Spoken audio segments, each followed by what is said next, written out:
pengalaman. Artinya bahwasanya Taurat Tuhan itu sempurna menyegarkan jiwa manusia, bertentangan dengan yang Anda imani. Karena saudara saya ini beriman berdasarkan peringatan pengajaran orang-orang yang ahli kitab dan orang-orang Farisi. Paulus mengatakan di dalam Roma 3 kalau saya nggak salah di nomor 20. Sebab tidak seorang pun yang dapat dibenarkan di hadapan Tuhan oleh karena melakukan hukum Taurat. Karena justru oleh hukum Taurat orang mengenal dosa. Sedangkan Tuhan sendiri mengatakan terkutuk orang yang tidak melakukan hukum Taurat dengan perbuatan. Paulus mengatakan yang terkutuk itu orang yang melakukan hukum Taurat. Karena hukum Taurat itu tidak mendatangkan kebaikan menurut Paulus. Hukum Taurat sama sekali tidak membawa kesempurnaan. Ibrani 7 nomor 19. Ini bahaya ini bang. Makanya kalau abang tanya saya, kenapa Suma nggak masuk Kristen? Ya saya nggak mau. Saya tidak mau dimurkai oleh Tuhan. Saya juga tidak mau dikutuk oleh Yesus. Ya. Kalau pengajaran kemudian Yesus itu Tuhan yang harus menjadi korban, itu ajaran Paulus, Ibrani 10 nomor 14. Tetapi Yesus sendiri di dalam Matius 8 nomor 4 mengajarkan pengikutnya untuk melakukan korban seperti korban yang dilakukan oleh Nabi Musa. Sementara Tuhan meminta kepada pengikutnya agar setia menjalankan segala aspek yang kemudian diajarkan Tuhan melalui perantaraan Nabi Musa. Ulangan 6 nomor 17. Harus kamu berpegang pada perintah, peringatan, ketetapan yang diperintahkan kepadamu. Ini perintah siapa? Perintah Tuhan. Haruslah kamu berpegang pada perintah. Berarti harus berpegang teguh kepada hukum Taurat. Jangan dibatalkan dengan menjadikan Yesus sebagai tameng pembatalan. Jangan. Karena itu tidak diajarkan oleh Yesus.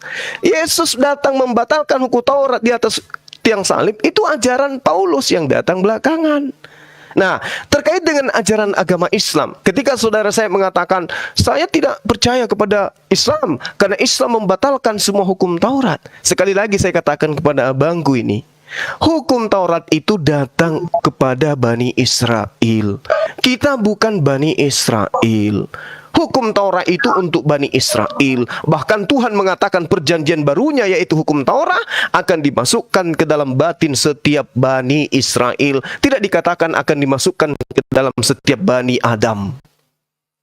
Nah, lalu kemudian bagaimana sikap kami sebagai seorang Muslim? Ya kami harus mendudukkan perkara itu pada pondasi yang sesungguhnya. Hukum Taurat, ajaran Yesus itu diperuntukkan kepada satu kaum. Nama kaumnya itu adalah Bani Israel. Namun kemudian peringatan-peringatan yang diberikan oleh Yakub, berikan oleh Daud, Musa, dan juga Yesus harus waspada sebab dari internalnya sendiri akan muncul pengajar-pengajar palsu. Pengajar-pengajar palsu inilah yang kemudian memasukkan pengajaran-pengajaran palsu ke dalam ajaran para nabi mereka. Contoh, adanya konsep Tuhan datang dalam rupa manusia, menebus dosa manusia. Itu ajaran palsu bang, saya harus jujur aja. Kenapa saya nggak menjadi Kristen? Itu ajaran palsu. Tuhan mengajarkan penghapusan dosa dengan kurban hewan, bukan kurban manusia, apalagi kurban Tuhan. Ini yang membuat saya tidak mau menjadi Kristen. Kristen itu mungkin baik, ada sisi baik dalam Kristen itu. Tetapi baik belum tentu benar. Dan kebenaran itu harus diuji dengan aspek apa? Aspek akal dan pewahyuan. Pewahyuannya jelas, ketetapan, peraturan, perintah, ketentuan, hukum-hukum, itu yang didatangkan oleh Tuhan kepada para nabi, itu yang harus dilakukan oleh kaum di mana nabi itu diutus. Makanya sekali lagi saya katakan sebelum berpindah ke abang. Sekali lagi saya katakan, Yesus mengajarkan dirinya anak manusia itu udah cukup bagi kami orang berakal. Memang tidak mungkin Tuhan itu adalah Yesus karena Yesus mengaku dirinya sebagai manusia. Nah, lalu kemudian 1 Raja-Raja 23 itu sangat jelas sekali erat kaitannya dengan pengakuan Yesus di mana Yesus meminta kepada pengikutnya agar waspada terhadap orang Farisi dan ahli Taurat. Ahli Taurat itu Paulus, orang Farisi juga adalah Paulus. Berarti kita harus mewaspadai ajaran Paulus. Ahli-ahli Taurat dan orang-orang Farisi telah menduduki kursi Musa. Sebab itu, turutilah dan lakukanlah segala sesuatu yang mereka ajarkan kepadamu. Apa itu? Hukum Taurat. tetapi janganlah kamu turuti perbuatan-perbuatan mereka, karena mereka mengajarkan tetapi tidak melakukannya. Ini yang diperhatikan oleh sahabat Kristen. Hebat, bahkan marah kepada umat Islam. Kalau umat Islam membawa hukum Taurat, emang Islam itu tahu apa sih Taurat? Mana ada Taurat di Islam? Yang tahu Taurat itu kami Kristen. Tapi apalah arti itu semua ketika Yesus mengatakan, jangan kau mengikuti perbuatan mereka, sebab mereka itu mengajarkan tetapi tidak mempraktekkan. Anda tahu hukum sunat, ngerti haramnya babi, paham tentang sabat, tapi apakah saudara melakukan? Tidak. Jadi saudara ini, Kristen ini adalah ajaran ahli Taurat, ajaran orang Farisi yang harus dihindari. Belum lagi di dalam Matius 23 nomor 15. Celakalah engkau wahai ahli Taurat, wahai orang Farisi, wahai orang munafik, engkau menjelajahi daratan, menyeberangi lautan untuk mentobatkan orang non-Yahudi masuk ke dalam agamamu menjadi orang neraka, dan 2 kali lebih jahat daripada engkau. Agama apa yang kemudian dibentuk oleh ahli Taurat orang Farisi? Agama Kristen. Maka saya menghindarkan diri dan keluarga saya dan juga saudara-saudara saya dari ajaran Kristen. Kan ajaran Kristen itu adalah ajaran yang Yesus nubuatkan sebagai ajaran ahli Taurat, orang Farisi yang harus kemudian dihindari, karena mereka adalah orang-orang celaka. Begitu abang. Ini sikap saya sebagai seorang Muslim ketika saya ditanya, kenapa Anda tidak menjadi seorang Kristen padahal Anda adalah praktisi Bible? Kan gitu bang, silakan. Oke, jadi saya karena semua sudah menyinggung tadi tentang ayat Yesaya 45, jadi saya mengambil sedikit dari sana dulu ya. Banyak orang Muslim tidak percaya Yesus adalah Tuhan ya. Nah di ayat yang bersuma kutip itu di Mazmur 45 ya. Akulah Tuhan, ayat 5 dan 6 ya. Akulah Tuhan, akulah Yehova, dan tidak ada yang lain kecuali aku. Tidak ada Elohim, aku telah mempersenjatai engkau, sekalipun engkau tidak mengenal aku, supaya orang tahu dari terbitnya matahari sampai terbenamnya, bahwa tidak ada yang lain di luar aku. Akulah Yehova, dan tidak ada yang lain. Jadi ingatlah Yehova ya, Yahweh itu ya, tetragramaton itu, tidak ada yang lain. Nah lalu kita bisa baca siapa Mesias ini sebenarnya. Kita lihat ya, supaya semua tahu ya. Karena orang Muslim kebanyakan menyangkal Yesus adalah Tuhan ya. Ini saya cuma sekilas saja untuk saya ambil sini ya. Nah ini tentang Tuhan sedang berfirman tentang masalah di akhir zaman ya. Tuhan sendiri yang akan menghakimi bangsa-bangsa. Jadi yang akan menghakimi bangsa-bangsa itu Tuhan, bukan malaikat, bukan siapa, tapi Tuhan sendiri. Dikatakan di Yesaya 63, aku seorang dirilah yang melakukan pengirikan. Garis bawah ya, aku seorang diri ya. Aku seorang diri yang melakukan pengirikan. Dan dari antara umatku tidak ada yang menemani aku. Aku telah mengirik bangsa-bangsa dalam murkaku. Dan aku telah menginjak bangsa-bangsa dalam kehangatan amarahku. Semburan darah mereka memercik kepada bajuku. Dan seluruh pakaianku menjadi cemar. Di mana ini semburan darah ini memercik dan seluruh pakaiannya menjadi cemar? Siapa sebenarnya ini yang akan menghakimi bangsa-bangsa di akhir zaman? Kita bisa lihat di Wahyu 19 ayat 13 ya sampai 15. Ayat 13, dan ia memakai jubah yang telah dicelup dalam darah, dan namanya ialah Firman Allah, Sang Mesias itu. Yang kita semua percaya bahwa Mesias akan datang kembali. Baik Yahudi yang menanti-nantikan Mesias untuk berperang di pihak mereka, maupun Kristen yang percaya bahwa Mesias memang akan datang berpihak kepada Israel di akhir zaman, di mana negara-negara Muslim akan memerangi Israel, sementara Tuhan sendiri akan berperang untuk melawan Israel. Siapa Tuhan itu sendiri yang akan dikatakan di Yesaya 63 tadi, aku seorang diri. Dia adalah firman Allah Sang Mesias itu. Di ayat 16 dikatakan, dan dari mulutnya keluar, di ayat 13 dikatakan ya, firman Allah namanya kan. Nah, di ayat 15 dikatakan, dan dari mulutnya keluar sebilah pedang tajam, yang akan memukul segala bangsa, dan ia akan mengembalakan mereka dengan gada besi, dan ia akan memeras anggur dalam kilangan anggur. Anggur ini apa? Itu peperangan, pertumpahan darah, peperangan yang akan terjadi di lembah Yosafat ya, di Israel, di mana bangsa-bangsa akan langsung pergi membawa dirinya, bahkan dia bukan tentara maju untuk berperang melawan Israel, dan Tuhan akan menghakimi seluruh bangsa di lembah Yosafat di sana ya, di perang Armageddon itu ya. Yang berperang di situ siapa? Mesias, firman Allah yang akan datang di akhir zaman itu. Dikatakan di sini, dan ia akan mengembalakan mereka dengan gada besi, dan ia akan memeras anggur dalam kilangan anggur, yaitu kegeraman murka Allah yang maha kuasa. Nah, kegeraman murka Allah yang maha kuasa yang akan diperankan oleh Mesias, di mana dikatakan 7 abad sebelum abad ke-7 sebelum Masehi, Tuhan mengatakan aku seorang diri. Ternyata dia adalah Mesias itu sendiri yang akan menghakimi. Di mana kita semua 3 agama kita ini percaya akan hal itu ya. Nah, berbicara tentang hukum Taurat ya. Hukum Taurat diberikan kepada bangsa Israel, kepada Yakub. Mazmur 147 ayat 19 dan 20 dikatakan ya bahwa Tuhan memberikan perintahnya dan hukum-hukum dan ketetapan-ketetapannya hanya kepada orang Israel, kepada Yakub. Dia tidak berbuat demikian kepada bangsa-bangsa lain. Di sini sudah menegaskan bahwa yang ada di luar Israel itu bukan firman Tuhan Allah Yehova. Makanya dikatakan dalam Mazmur, mereka mau menyamakan Allah Yehova dengan Allah-Allah lain. Nah, itu sudah jelas ya. Yesus sendiri berkata bahwa sebelum dia disalib, dia berkata keselamatan datang dari bangsa Yahudi. Jadi bukan dari bangsa lain, dari bangsa Yahudi. Nah, apakah Nabi Islam itu bangsa Yahudi? Rasul Paulus pun menegaskan bahwa firman Allah itu hanya dipercayakan kepada orang Yahudi. Ini selaras semua, perjanjian lama, pernyataan Tuhan Yesus dan Rasul Paulus itu selaras semua. Nah, waktu janji keselamatan ini datang di Taman Eden yang saya tadi dikatakan kepada Adam dan Hawa bahwa keturunan perempuanlah yang akan menang terhadap iblis, yang akan meremukkan kepala ular. Nah, itu sebenarnya janji itu apakah hanya untuk orang Yahudi, hanya untuk Israel keselamatan? Apakah keturunan Adam hanya orang Yahudi saja, hanya orang Israel? Nah, ini akan jadi sangat berbeda ketika kita melihat hukum Taurat itu yang tertulis di dalam loh-loh batu hanya bagi orang Israel. Karena di situ Tuhan berkata, katakan kepada orang Israel bukan kepada segala bangsa.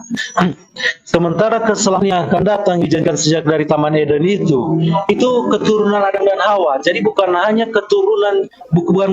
keturunan Yakub saja sendiri. Bukan Israel keselamatan itu, tetapi untuk bangsa. Makanya ketika Tuhan Yesus mengikuti tradisi hukum Taurat menyunatkan itu hukum Taurat itu tradisi ya. Tradisi bukan ada di sejak hukum Taurat ada itu di abad 15, bukan. Itu sejak dari Abraham 430 tahun sebelum hukum Taurat itu. Dan itu dilakukan oleh terus oleh keturunan daging Abraham.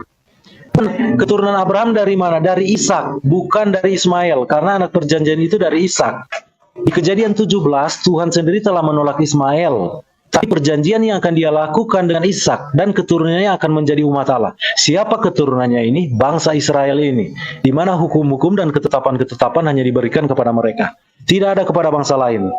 Nah, ketika Tuhan Yesus dibawa di Bait Allah itu, oleh orang tuanya pada umur 8 hari. Disunat itu harus 8 hari ya. Yesus Kristus 8 hari dibawa ke Bait Allah. Di situ ada seorang nabi namanya Simeon. Nah, Simeon mengatakan bahwa langsung dia sudah sangat tua, menunggu karena Tuhan berjanji dia sebelum mati harus melihat Mesias dulu.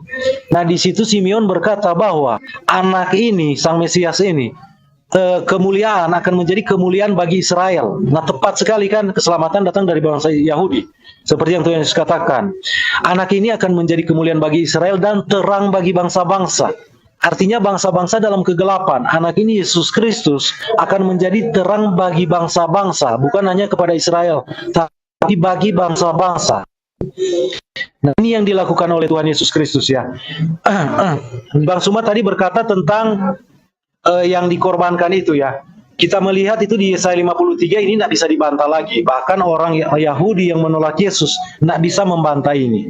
Di sini dikatakan di Yesaya 63 seluruh pasal ini berbicara tentang Sang Mesias dan Sang Mesias telah menggenapi semua ini. Supaya Bang Suma tahu ya, di ayat 10 dikatakan, dan Yehova hendak meremukan dia dengan kesakitan apabila ia menyerahkan dirinya sebagai korban penebus salah. Nah, siapa orang ini yang pernah sepanjang sejarah menyerahkan dirinya sebagai korban penebus salah? Ini ucapan firman Tuhan ini di abad ke-7 sebelum Masehi, sebelum itu digenapi. Siapa, saya tantang Bang Suma, siapa satu orang pribadi yang pernah menyerahkan dirinya sebagai korban penebus salah. Di mana bayangannya itu di dalam perjanjian lama, korban di sana korban yang dilakukan oleh imam-imam besar di sana. Makanya Yohanes ketika dia melihat Tuhan Yesus, dia berkata apa Yohanes? Inilah anak domba Allah yang menghapus dosa orang Yahudi. Oh salah ya, bukan dosa orang Yahudi. Ketika Yohanes melihat Yesus, dia katakan, inilah anak domba Allah yang menghapus dosa dunia. Sama seperti yang dikatakan oleh Nabi Simeon, anaknya akan menjadi kemuliaan bagi Israel dan terang bagi bangsa-bangsa. Telatan datang dari bangsa Yahudi, kata Tuhan Yesus. Rasul Paulus mengatakan, firman Allah hanya diperintahkan kepada orang Yahudi, sesuai firman Tuhan dalam Mazmur 19 sampai 20. Jadi di dalam hal ini tidak ada kesempatan lagi, tidak ada celah bagi Islam untuk berharap bahwa firman Allah bisa muncul dari Arab. Sudah tidak ada kesempatan lagi. Yang dikatakan di Yesaya 53 ini sudah digenapi oleh Tuhan Yesus Kristus. Dia menyerahkan dirinya sebagai penebus salah. Di mana di dalam perjanjian lama korban-korban itu hanya bayangan dari apa yang harus datang, sedang wujudnya adalah Kristus. Ya, lanjutkan Bang Suma.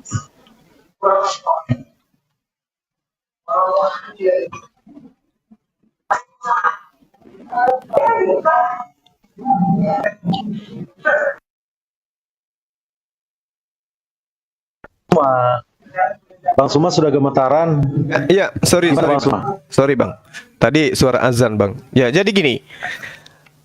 Kalau dikatakan bahwasanya ajaran pada saat datang kepada Bani Israel tidak diperuntukkan kepada bangsa lain, memang itu betul. Allah menyatakan diri kepada mereka. Nabi-nabi diutus kepada mereka, itu betul. Dan pada saat Tuhan berkarya kepada mereka, Tuhan tidak berkarya kepada bangsa lain. Makanya mereka disebut kekasih Allah, orang yang intim kepada Allah, orang pilihan sekaligus orang kutukan, kan gitu. Tapi tidak ada satupun data yang Tuhan perintahkan kepada mereka bahwa mereka itu pengutusannya untuk seluruh bumi, untuk seluruh umat manusia, tidak. Abraham, Ishak, Yakub, Daud, Salomo, Musa, Yesus hanya kepada golongan tertentu. Sedangkan kalau saudara mengatakan bahwasanya tidak akan ada Tuhan berfirman kepada selain daripada Bani Israel, coba Anda lihat Paulus. Paulus itu menyampaikan firman kepada non-Israel. Berarti agama Anda tertolak. Anda sendiri yang membuat peraturan, Anda sendiri yang melihat dengan fakta agama Anda itu jatuh pada koridor yang Anda buat sendiri. Galatia 2 nomor 8, aku diutus kepada orang-orang yang tidak bersunat. Kepada siapa itu? Non-Yahudi. Dan ternyata tidak ada firman untuk non-Yahudi. Camkan baik-baik itu Bang. Makanya umat Islam itu tidak pernah mengaku bahwa kami ini adalah pelanjut. Nggak pernah. Islam itu datang kemudian untuk membuktikan kepada Bani Israel bahwa akan ada kaum yang lebih taat memperjuangkan hukum-hukum Tuhan untuk bangsa-bangsa. Dan itu hanya di Islam. Makanya jelas kaitannya. Qul ya ayuhan nasu inni rasulullahi ilaikum jami'a. Wahai manusia, sesungguhnya aku ini adalah Tuhan, adalah utusan Tuhanmu untuk seluruh manusia. Wa ma arsalnaka illa kaffatan linnas basyira wa nadhira walakinna aktsaran nasi la ya'lamun. Dan kami tidak mengutusmu wahai Muhammad melainkan untuk umat manusia seluruhnya sebagai pembawa berita gembira. Pada saat Tuhan berkarya kepada Bani Israel, non-Israel berduka. Non-Israel tidak ada berita. Non-Israel tidak punya jaminan keselamatan. Gitu. Yesus datang, aku diutus hanya kepada domba-domba yang hilang dari Bani Israel. Yang di luar daripada Bani Israel berduka, bersuka cita kemudian. Tidak ada penyelamat. Kemudian Tuhan datang membawa kabar gembira melalui baginda Rasulullah Muhammad SAW. Maka dikatakan oleh Allah Subhanahu Wa Taala, "Makana Muhammadun aba ahadim min rijalikum, walakin Rasulullah wa khataman nabiyyin. Wa kana Allahu bikulli syai'in alima." Dia bukan bapak dari seorang di antara kamu, melainkan dia adalah Rasul utusan Allah dan penutup para nabi yang diperuntukkan kepada kafatan linnas, seluruh umat manusia. Dan itu tidak disipati di dalam pengajaran Yesus. Aku diutus hanya kepada domba-domba yang hilang dari Bani Israel, agar supaya Yesus untuk semua manusia. Ditambahkan data-data. Pergilah beritakanlah Injil kepada seluruh. Ini kita harus Cross check apakah betul itu pemberitaan Yesus. Karena di dalam Matius 10 nomor 5 nomor 6, Yesus berpesan kepada ke-12 muridnya agar tidak ke bangsa lain. Nah, yang harus diwaspadai adalah ahli kitab, orang Farisi, yang kemudian diterangkan dalam Matius 23 nomor 15, celakalah engkau wahai orang Farisi, celakalah engkau wahai ahli kitab, engkau menyeberangi lautan, menjelajahi daratan, mentobatkan non-Yahudi, Romawi, Yunani, masuk ke dalam agamamu, menjadi ahli neraka, dan 2 kali lebih jahat daripada engkau. Dan itu terbukti memang, orang Kristen ini lebih 2 kali jahat. Kenapa saya katakan seperti itu, Bang? Hanya di Kristen ini yang mengajarkan Tuhan kita, yang menciptakan kita, itu nusul menjadi manusia, mati dibunuh oleh manusia. Sejahat-jahatnya orang Yahudi, setegar tengkuknya orang Yahudi, orang Farisi, mereka tidak mengajarkan kemudian hanya ada di meja orang-orang Kristen. Makanya saya tidak mau jadi Kristen. Sedangkan kalau kita berbicara mengenai keselamatan, keselamatan itu sudah terpampang jelas, baik yang ada di dalam kitab saudara maupun yang ada di dalam kitabnya orang Yahudi, lebih-lebih yang ada di dalam kitabnya umat Islam. Keselamatan versi Yesus, hidup kekal itu adalah mereka mengenal engkau satu-satunya Tuhan yang benar, dan mengenal aku sebagai utusan. Umat Islam ada nggak pada posisi itu? Ada.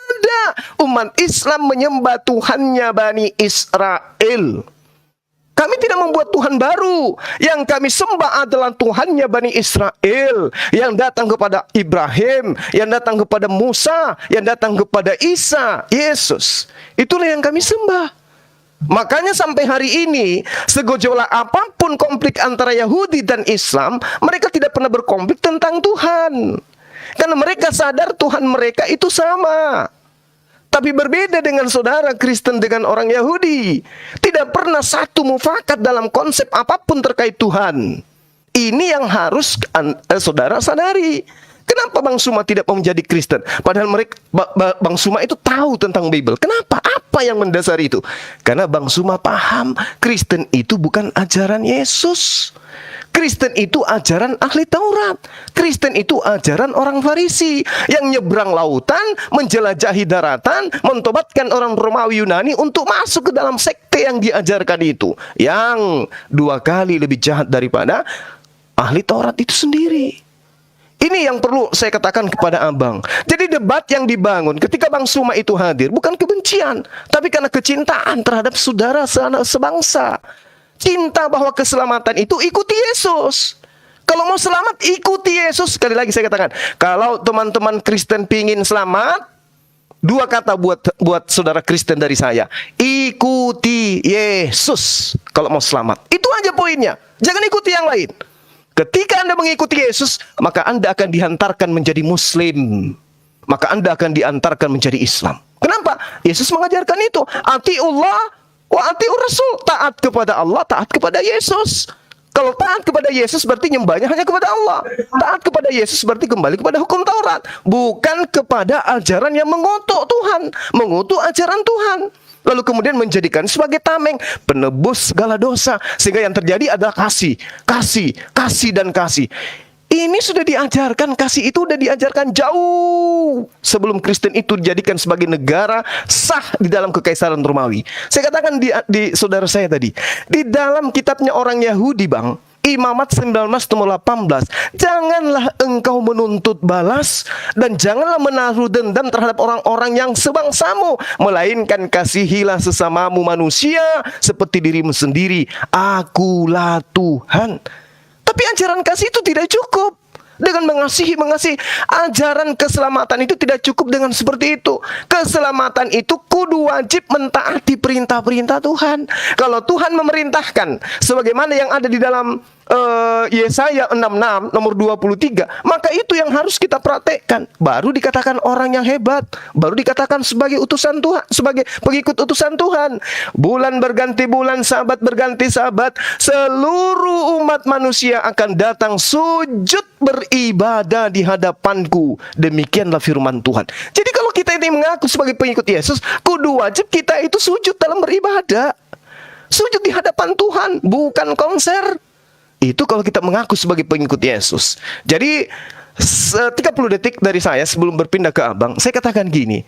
Ketika saya ditanya, Bang Suma, kenapa engkau tidak menjadi Kristen? Karena tidak ada satupun sisi di mana Kristen itu sebagai pengikut Yesus.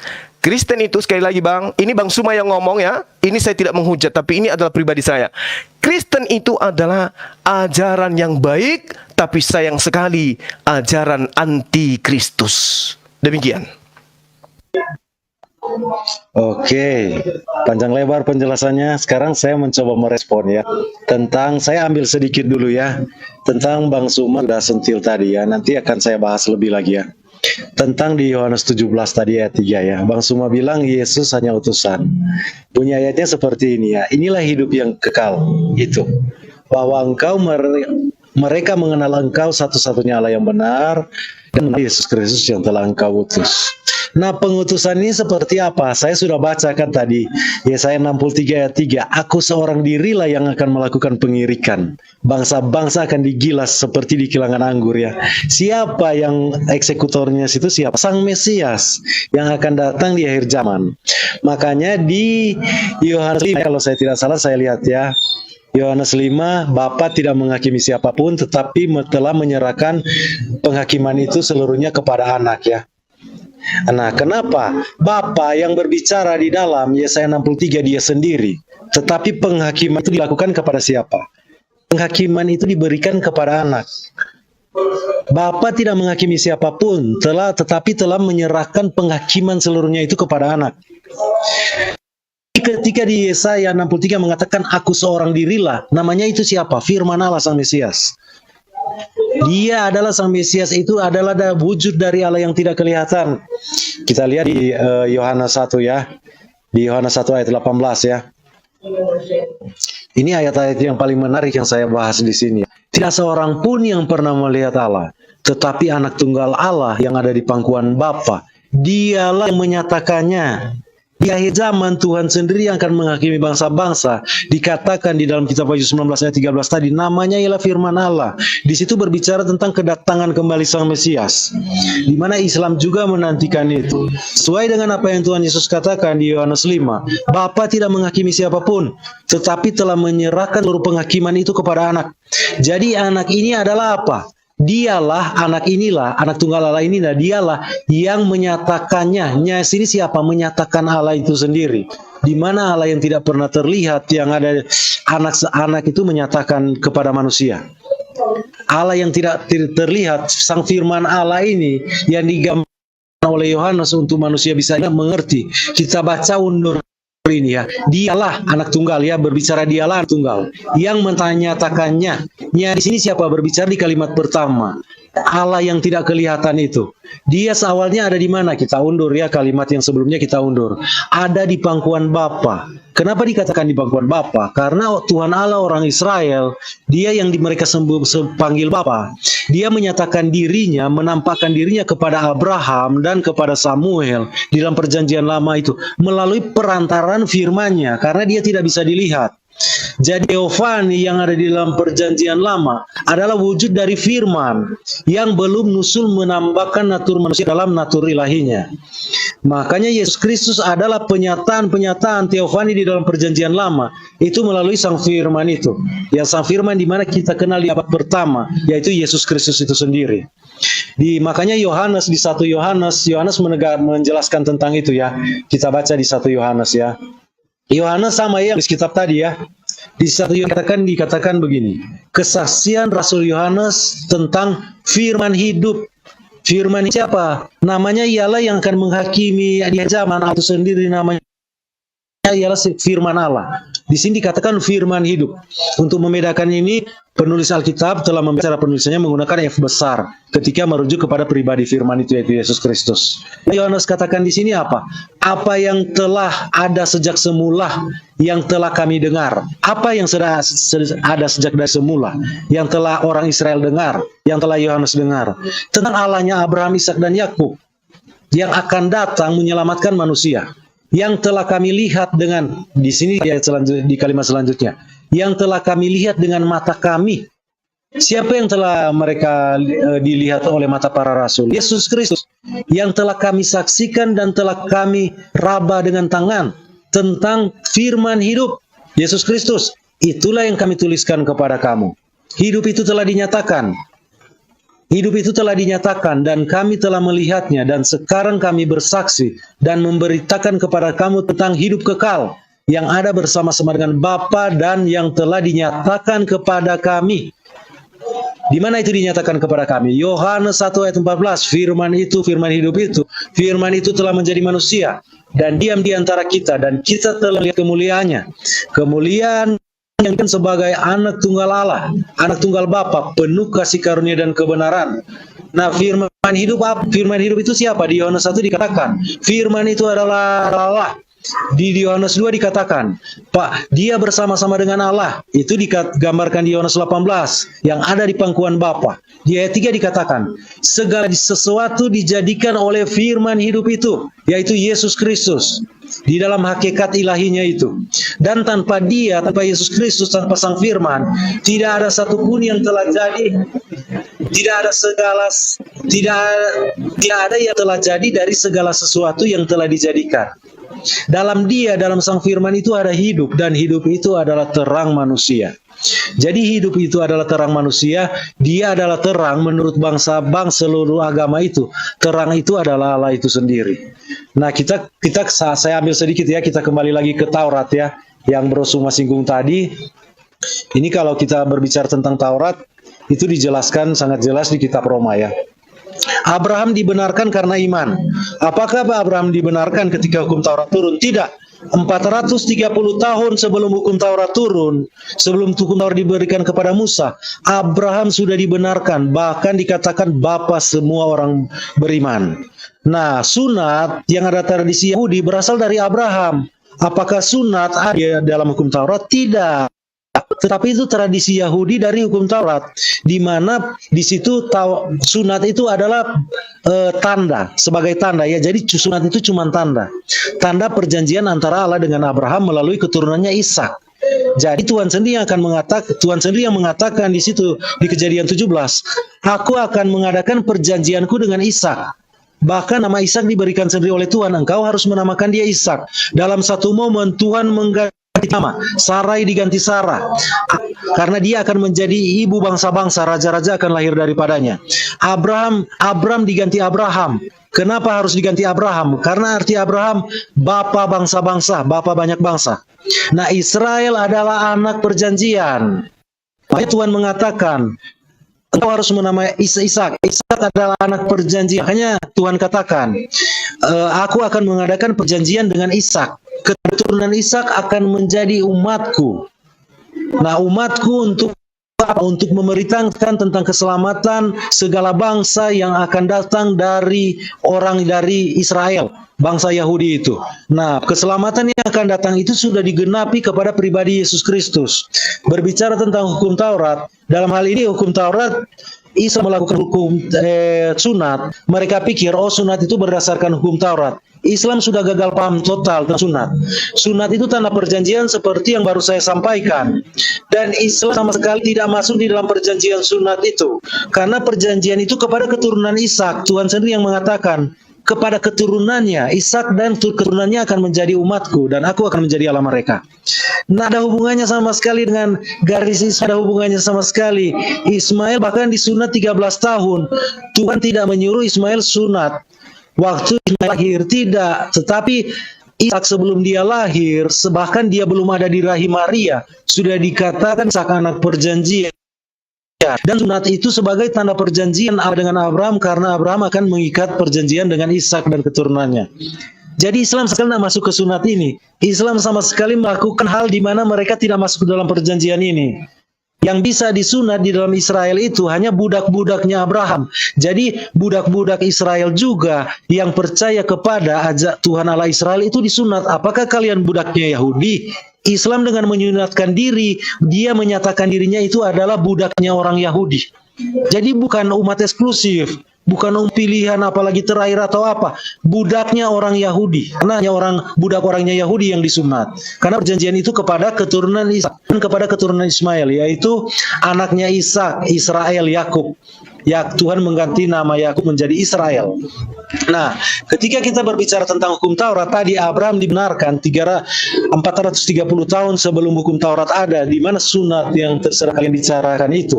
Nah, itu kita kembali ke hasil pembenaran ya. Kenapa orang bisa? Tuhan Yesus katakan di Matius 5 tadi, kamu telah mendengar firman yang sudah disinggung oleh Bro Suma tadi ya. Kasih sama manusia. Tetapi sesama apa? Bangsanya, bangsa Israel, 12 suku. Nah, di sini Tuhan Yesus menyempurnakan itu Matius 5 tadi. Kasihi musuh. Bukan hanya sebangsamu, kasihi musuh. Berdoalah, berkatilah orang-orang yang berbuat baik kepadamu. Berdoa untuk kebaikan mereka. Nah, kalau kita melihat ajaran Tuhan Yesus yang Suma katakan tadi, saya kembali dulu ke Yohanes 5 ya. Katanya Islam mengikuti ajaran Tuhan Yesus ya. Kalau kita mengikuti ajaran Tuhan Yesus di Yohanes 5 dikatakan, kita bandingkan ini dengan ajaran Muhammad ya, supaya teman-teman tahu. Di sini Tuhan Yesus berkata,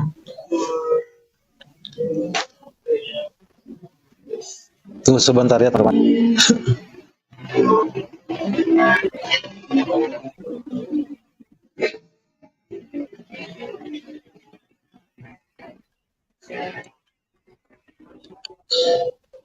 Ucapan berbahagia di mana ya? Ucapan berbahagia di Yohanes mana ya? Saya lupa ya. Matius 5 bukan Yohanes 5. Sorry bro. Yohanes 5. Kita lihat ya, kalau memang Suma menuntut kita kan mengikuti ajaran Tuhan Yesus. Suma berpikir mengikuti ajaran Tuhan Yesus ya. Di sini dikatakan di doa judul perikopnya khotbah di bukit ya. Ketika Yesus melihat orang banyak itu, naiklah ia ke atas bukit. Nah, dia berkhotbah di sini ya. Khotbah Tuhan Yesus apa? Berbahagialah kamu jika karena aku kamu dicelah dan dianiaya, dan kepadamu difitnahkan segala yang jahat. Nah, ini yang dilakukan oleh teman-teman Muslim ya. Bersukacitalah dan bergembiralah, kamu besar di sorga. Sebab demikian juga telah dianiaya nabi-nabi sebelum kamu. Nah, saya undur ya. Saya undur di ayat 9 ya. Berbahagialah orang yang membawa damai, karena mereka akan disebut anak-anak Allah. Jadi yang membawa damai itu yang disebut anak-anak Allah. Apakah Muslim di dalam ajaran Islam, kalau memang Suma meneruskan ajaran Tuhan Yesus, percaya kepada ajaran Tuhan Yesus, apakah Suma juga anak Allah seperti saya ini? Coba teman-teman baca, nama akun saya ini, anak Allah. Saya ini rantai perak ini anak Allah. Tuhan Yesus sendiri yang mengatakan, berbahagialah mereka yang membawa damai, sebab mereka kan disebut anak-anak Allah. Apakah pemahaman seperti ini dalam Islam? Sama sekali sangkal. Di dalam Islam sama sekali sangat anti dengan kata anak Allah. Apalagi Allah disebut Bapa. Jadi Tuhan Allah Israel menyebut Allah mereka yang mereka sembah, Yehova itu Bapa kami. Islam sangat anti dengan kata ini. Artinya apa? Islam sama sekali anti dengan ajaran Alkitab. Di ayat 10 dikatakan, berbahagia orang yang dianiaya oleh sebab kebenaran, karena mereka lah yang mempunyai kerajaan sorga. Jadi di sini ya, siapa yang menganiaya murid-murid Yesus yang Yesus katakan sini? Kebenaran yang ingin kita sampaikan. Kita bisa melihat faktanya ya. Yang menganiaya orang-orang Kristen itu tidak lain kita lihat bahwa itu seiman dari iman Bro Suma ya. Nah, sekarang saya ambil untuk terakhir, saya pergi ke kitab Roma tentang hukum Taurat ya. Karena Suma selalu berbicara tentang hukum Taurat itu ya. Abraham dibenarkan sebelum hukum Taurat itu ada ya. Nah, kita lihat di Roma 7 ya, arti hukum Taurat. Nah, ini tidak Muslim. Arti hukum Taurat itu. Sebenarnya arti hukum Taurat itu apa sebenarnya? Hukum Taurat diadakan supaya manusia mengenal dosa, dan dosa itu semakin menjadi nyata. Dan bagaimana perjuangan hukum Taurat dengan dosa itu, kita bisa baca di judul perikopnya di Roma 7 ya. Perjuangan hukum Taurat dan dosa. Di sini dikatakan di sini, sebab apa yang aku perbuat aku tidak tahu, karena bukan apa yang aku kehendaki yang aku perbuat, tetapi justru apa yang aku benci itulah yang aku perbuat. Nah, inilah kita menemukan dosa di dalam kita ya. Ini dosa yang bekerja di daging. Rasul Paulus justru menegaskan bahwa hukum Taurat itu adalah rohani, kudus dan rohani. Kita terjual di bawah oleh kuasa dosa ini. Kuasa dosa itu yang bagaimana? Ini yang sedang digambarkan di sini ya. Sebab apa yang aku perbuat, aku tidak tahu. Karena bukan aku perbuat, bukan apa yang aku kehendaki yang aku perbuat, tapi aku benci itu yang aku perbuat. Kita sudah tahu, Tuhan melarang kita berzina. Tetapi kenapa kita berzina? Karena dosa yang bekerja di dalam daging kita itu. Jadi jika aku perbuat apa yang tidak aku kehendaki, aku menyetujui bahwa hukum Taurat itu baik. Hukum Taurat itu baik, jangan berzina. Kita melakukan persinahan. Nah, kita akui hukum Taurat itu baik. Kalau demikian, bukan aku lagi yang memperbuatnya, tetapi dosa yang ada di dalam aku. Nah, ini yang penjelasannya penting. Kenapa kita butuh Roh Kudus? Supaya kita mengikuti keinginan roh, bukan keinginan daging. Karena keinginan daging itu percabulan keinginan daging. Segala keinginan nafsu itu di dalam keinginan daging itu. Segala perbuatan dosa itu yang dilarang oleh Tuhan, itu ada di dalam keinginan daging. Di mana Tuhan memberikan kita Roh Kudus, yaitu hukum Taurat, kasih Allah itu yang dicurahkan di dalam batin kita oleh Roh Kudus. Jadi itu ya pernyataan ayat itu, kasih Allah dicurahkan di dalam hati kita oleh Roh Kudus. Makanya kita dalam kesesaran kita bersuka cita. Kenapa orang dalam kesesaran bisa bersuka cita? Kenapa mereka bisa mengasihi musuh, bahkan mendoakan mereka? Karena hukum Taurat yang dikatakan di Yeremia tadi sudah dicurahkan di dalam hati kita oleh Roh Kudus. Tanpa Roh Kudus kita tidak akan mungkin hidup berkenan kepada Allah. Karena kita akan mengikuti keinginan daging sama seperti yang dikatakan di sini. Apa yang kulakukan bukan yang aku kehendaki, tetapi dosa yang ada di dalam daging kita yang memerintah saya untuk berzina. Padahal saya tahu Tuhan melarang saya untuk berzina. Di sini dikatakan, sebab aku tahu bahwa di dalam aku, yaitu di dalam aku sebagai manusia, tidak ada sesuatu yang baik. Sebab kehendak memang ada, kehendak berbuat baik memang ada ya di dalam aku. Tetapi bukan hal berbuat baik. Tetapi bukan hal berbuat apa yang baik. Yang ada di dalam kita itu bukan hal yang berbuat yang baik, tetapi hal yang berbuat yang jahat, berzina, curi, amarah, itu semua. Di situ kita tahu hukum Taurat ini diadakan supaya manusia mengenal dia itu siapa, bahwa dia berdosa dan dia butuh pengampunan. Nah, sebab apa yang aku kehendaki yaitu yang baik, sebab bukan apa yang aku kehendaki yang baik yang aku perbuat, melainkan apa yang tidak aku kehendaki yang aku perbuat. Yang aku perbuat itu yang jahat. Jadi jika aku berbuat apa yang tidak aku kehendaki, maka bukan aku lagi yang memperbuatnya, tetapi dosa yang ada di dalam aku. Demikian aku mendapati hukum Taurat ini, hukum ini. Jika aku menghendaki berbuat apa yang baik, yang jahat itu ada padaku. Sebab di dalam batinku, aku suka akan hukum Allah. Tetapi di dalam anggota-anggota tubuhku, di dalam daging ini, aku melihat hukum lain yang berjuang melawan hukum akal budiku. Dan membuat aku menjadi tawanan hukum dosa yang ada di dalam anggota-anggota tubuhku. Aku manusia celaka. Siapa yang akan melepaskan aku dari tubuh maut ini? Syukur kepada Allah oleh Yesus Tuhan kita. Jadi karena Yesus Kristus Tuhan kita. Jadi dengan nabi kita melayani hukum Allah. Tetapi dengan tubuh insani kita, di mana dosa bekerja itu, kita melayani hukum dosa. Bagaimana kita bisa terlepas dari ini? Oleh Yesus Kristus, dia memberikan Roh Kudus kepada kita. Untuk Tuhan Yesus katakan apa? Untuk mengingatkan segala sesuatu yang telah kuperintahkan kepadamu. Jadi Roh Kudus itu untuk menuntun, membimbing kita. Hanya di pasal berikutnya di Roma 7 ini berbicara tentang hidup oleh Roh. Kita harus mau, orang Kristen harus mau dituntun oleh Roh. Ini tidak ada di dalam ajaran manapun. Jadi kalau orang-orang di dalam ajaran manapun tidak ada yang dipimpin oleh Roh, otomatis mereka tidak bisa hidup berkenan di hadapan Allah. Dan akibatnya ialah murka Allah, mengikuti hukum Taurat yang perjanjian lama. Bukan Taurat yang kasih Allah yang dicurahkan di dalam hati kita oleh Roh Kudus. Itu. Sorry ya, cukup sangat panjang karena ini masih kurang sebenarnya waktunya mau menjelaskan ini. Silakan bersumber. Jangan dijelaskan sampai betul-betul tuntas, Bang. Nanti per episode gitu. Nah, terkait dengan apakah umat Islam itu boleh disebut sebagai anak Tuhan? Kalau yang dimaksud anak Tuhan ini adalah mereka yang kemudian tidak menolak ajaran Tuhan, maka kamilah anak Tuhan itu. Kalau itu yang menjadi perspektif penamaan anak Tuhan. Sementara Anda adalah orang jahat. Amsal 3 nomor 11 nomor 12. Hai anak-anakku, janganlah engkau menolak didikan Tuhan. Siapa yang diseru dengan panggilan anak di sini? Orang-orang yang tidak menolak didikan Tuhan. Bagaimana dengan Kristen? Kristen itu adalah kumpulan, komplotan orang-orang yang tidak mau lagi menerima didikan Tuhan. Dengan cara mereka membatalkan didikan Tuhan di dalam kitab Torah dengan matinya Yesus di atas tiang salib. Anda tidak layak dipanggil anak Tuhan. Hai anakku, janganlah engkau menolak didikan Tuhan. Oh, ditolak. Dengan matinya Yesus di atas tiang salib, kita telah dimerdekakan. Bahkan tadi saya sudah membacakan kepada saudara, hukum Taurat itu tidak sempurna, ditolak.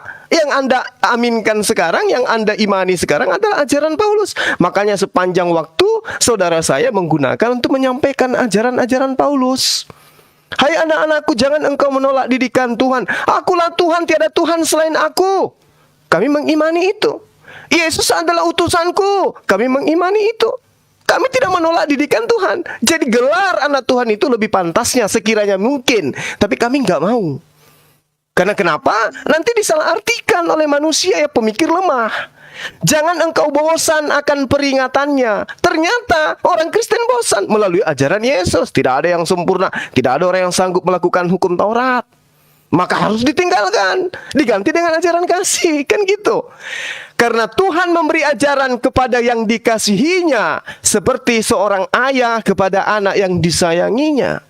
Bagaimana mungkin kemudian Anda dikatakan sayang kepada orang tua, ketika orang tua kemudian memberikan aturan main di dalam rumah tangga, Anda kebiri aturan itu dengan jalan apa? Menjadikan satu orang menjadi korban. Semua aturan ayah dan ibu dalam rumah sudah dibatalkan dengan matinya adik kandung.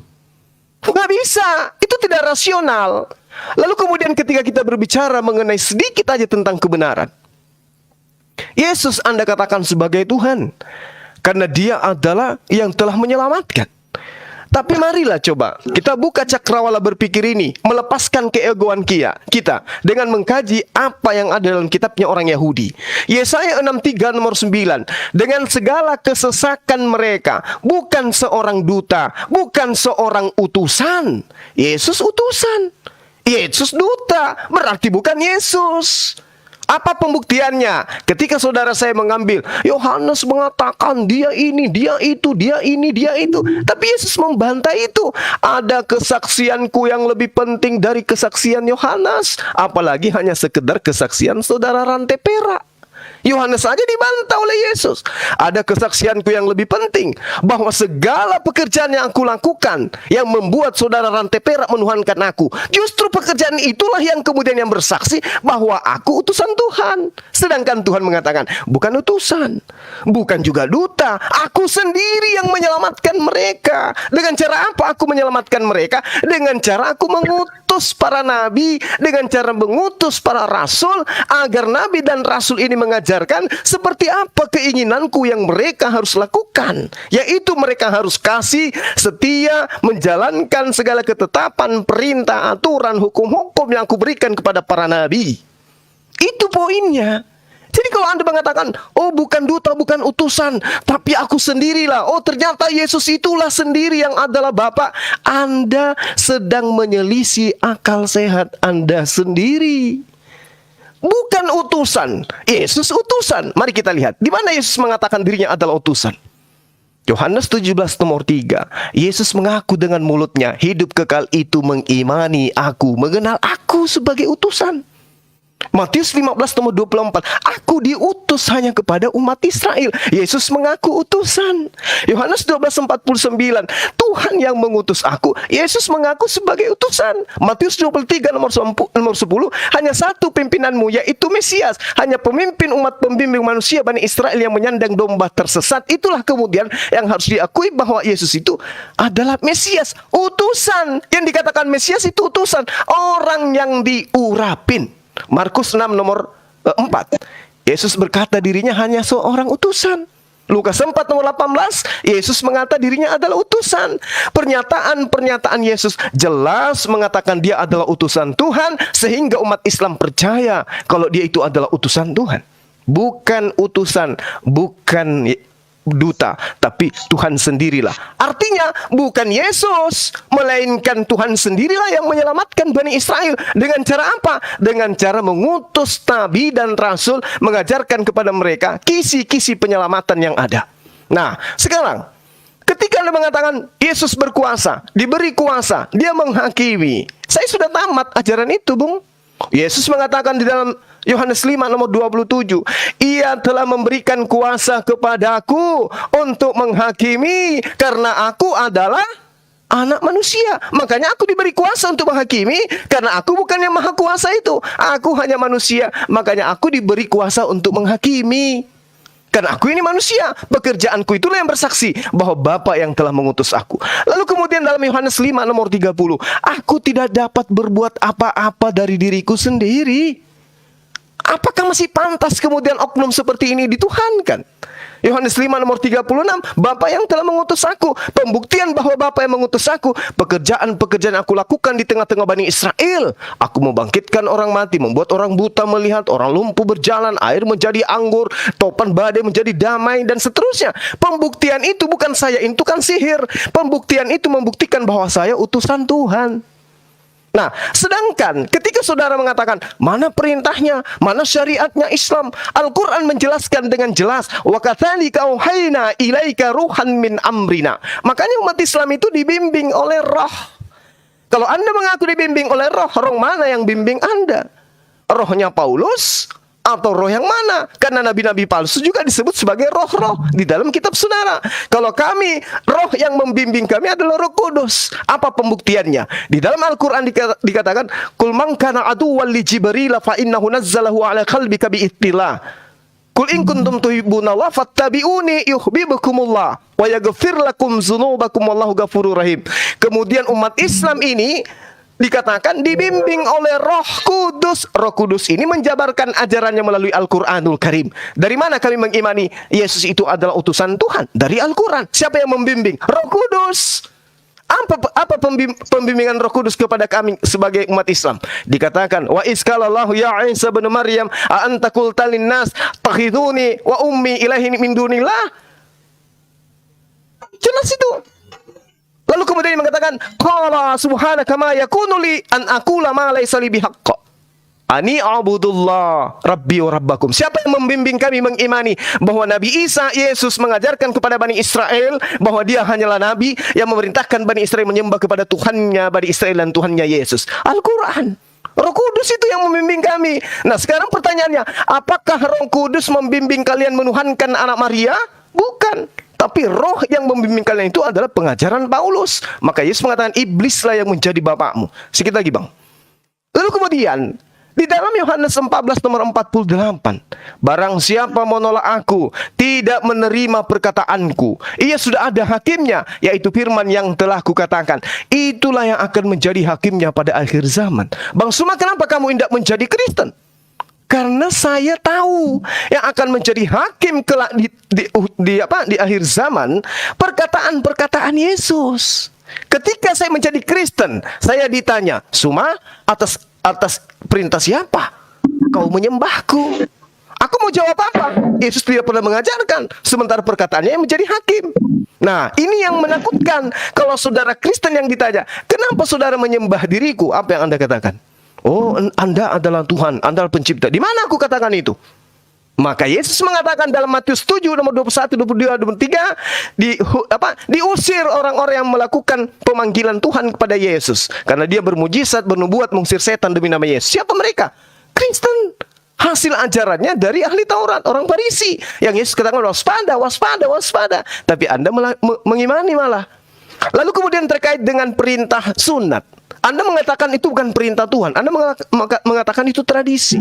Inilah cerminan bahwa yang ada dalam diri saudara saya ini bukan Roh Kudus. Mana ada sunat itu hanya tradisi, bukan perintah Tuhan. Itu perjanjian kekal. Kalau Anda mengatakan bahwasanya perintah sunat itu hanya untuk Ishak, Anda keliru. Kitab Kejadian 17 jelas dikatakan, aku akan mengadakan perjanjianku antara aku dan engkau dan keturunanmu. Sekuat apapun kitab Anda yang hanya terjemahan ini mengatakan keturunan Abraham itu bukan Ismail, itu tidak bisa. Tidak bisa. Kenapa? Yang dikatakan keturunan adalah anak yang keluar dari diri sendiri. Ismail itu anak kandung dari Abraham. Bagaimana mungkin tidak dikatakan sebagai keturunan? Dan pembuktiannya ketika dikatakan dalam data nomor 23, justru Abraham itu manusia pertama yang dipanggil untuk bersunat adalah anak kandungnya sendiri bernama Ismail, bukan Ishak. Ismail lah manusia pertama yang disunat bersama Abraham, bukan Ishak, Bung. Jadi Anda harus pahami itu dengan baik. Nah, lalu kemudian terakhir dari saya, ketika Anda melihat di dalam bilangan 14, nomor 22 dan nomor 23, di situ sangat jelas dikatakan, semua orang yang telah melihat kemuliaanku dan tanda-tanda mujizat yang kuperbuat di Mesir dan di padang gurun, namun telah 10 kali mencobai aku dan tidak mau mendengarkan suaraku, pastilah tidak akan melihat negeri yang kujanjikan dengan bersumpah kepada nenek moyang mereka. Semua yang menista, aku tidak akan melihatnya. Anda menista dengan mengikuti ajaran Paulus, mengatakan ajaran Torah itu tidak sempurna. Ajaran Taurat itu adalah sengat maut. Ajaran Torah itu adalah sampah. Ajaran Taurat itu tidak mendatangkan kebaikan. Dan Anda mengaminkan itu. Sementara Tuhan di dalam bilangan 14 nomor 22, nomor 23 jelas-jelas sekali mengatakan, aku tidak akan melihat orang yang menista ajaranku. Bahkan Yesus, Bung, orang yang dekat dengan iman Anda. Yohanes 7 nomor 49, terkutulah orang yang tidak mengenal hukum Taurat ini. Lalu kemudian Matius 23 jelas dikatakan bahwasanya jangan kau ikuti perbuatan-perbuatan mereka ahli Taurat dan orang Farisi. Mereka memerintahkan untuk menjalankan hukum Taurat sementara mereka sendiri tidak menjalankan. Nah, terkait sunat di dalam Islam, itu tidak berpacu kepada pengajaran Abraham, dalam arti kata kepada tradisi Yakub. Tidak. Perintahnya independen. Perintahnya setara dengan perintah Allah datang kepada Abraham. Apa itu? Tsumma auhayna ilaika anittabi'a millata Ibrahim hanifa wa ma kana minal musyrikin. Kalau orang-orang Yahudi hari ini, mereka kemudian bersunat, itu karena mereka keturunan Abraham.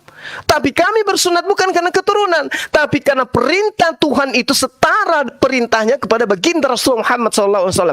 Apa itu? Summa auhayna ilaika anittabi'a millata Ibrahim hanifa wa ma kana minal musyrikin. Bukan karena kami hidup sebagai budak, bukan karena kami sebagai orang yang kemudian menyelundup, menyusup masuk ke tanah ke badan Bani Israel, bukan. Tapi karena perintahnya itu setara dengan Abraham. Sunatkan dirimu sama seperti dia Abraham yang memiliki ajaran Hanif yang lurus, yang diberikan perintah oleh Tuhan dan dia taat kepada perintah itu. Apa di antara perintah itu? Sunnah. Kami lakukan itu bukan karena kami keturunan. Terakhir 30 detik.